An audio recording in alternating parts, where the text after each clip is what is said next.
Speaking of Pittsburgh, there's been some media changes.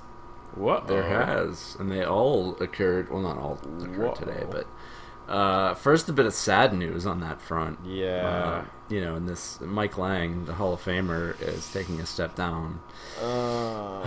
He's only doing 15 road games this year, which is like understandable. Travel in the NHL is atrocious. It is. Mikey is, Old. He is at the very nice age of 69. Jeez. He looks more like 99.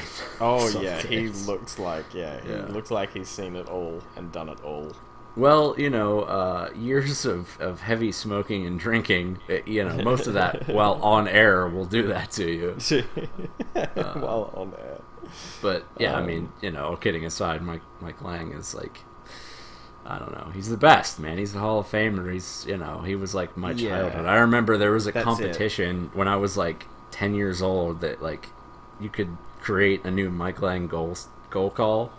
Wow. We had like my whole family like pitching in. It was like a think tank. Like everybody was in there trying to like. I came up with something stupid because I was like 10 or 11, whatever. So nothing has changed. Yeah, he's just like he's more associated with the Penguins than 99% of the players ever have been. You come to the Pittsburgh airport and he's one of the first voices you hear on the tram on your way to like the car park. Yeah, right. Well, he was the first. I think I told you my story is that I had to watch games were on so early that I had to watch them on mute because it was the one day that my dad got to sleep in, and we lived in this tiny house. And so I never listened to any calls, and then the first game that I listened to was like 2 years down the road when I found out that Lemonix was actually Lemieux as an 8-year-old. But yeah, his was the first voice I heard with hockey. And I reckon he's one of the best callers to ever announce the game, and he's just so ingrained in Penguins hockey. He's such a larger-than-life figure. We used to go to training camp, and we still go to training camp every year, but back in the late 90s, early 2000s, when I was like a teenager, there was really nobody there.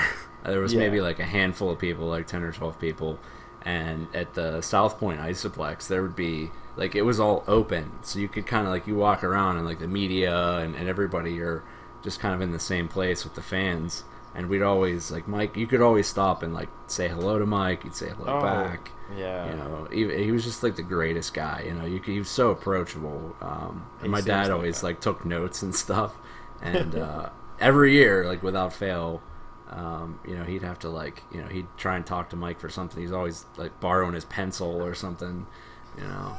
It's ridiculous. And he let him, Yeah. Did he give it back, or does he just have this collection of Mike Lange pencils? I think one time he actually did take it home with him, so we have a Mike Lange pencil somewhere at my parents' house. Look for that on eBay.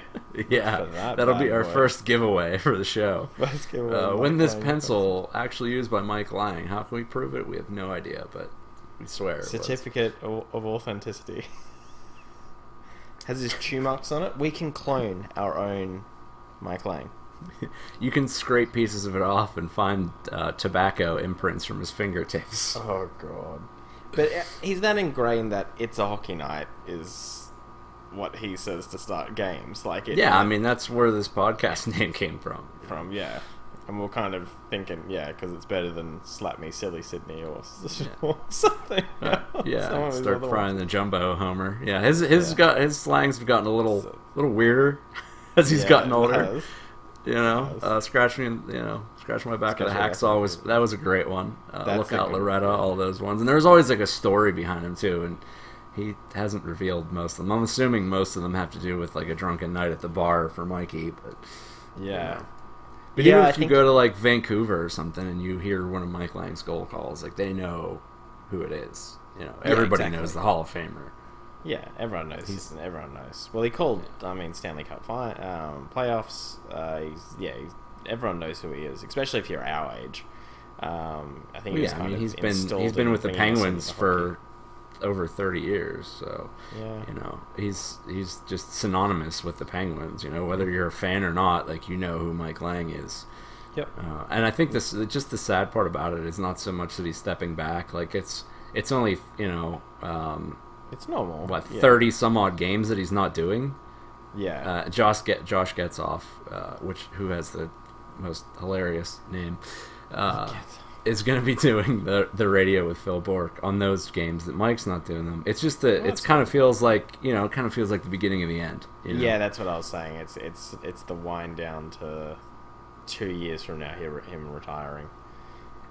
Good thing he was treated with the utmost respect in Pittsburgh throughout the whole time, and definitely wasn't outed from TV commentary by someone else who's pretty much a daytime marketer.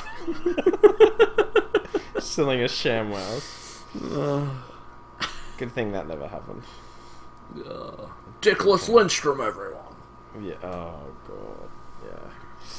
Yeah. Yeah. So it's a bit sad that it's winding down, but it needs to. Like, yeah, that guy has seen things. What's your favorite Lange call before we move on?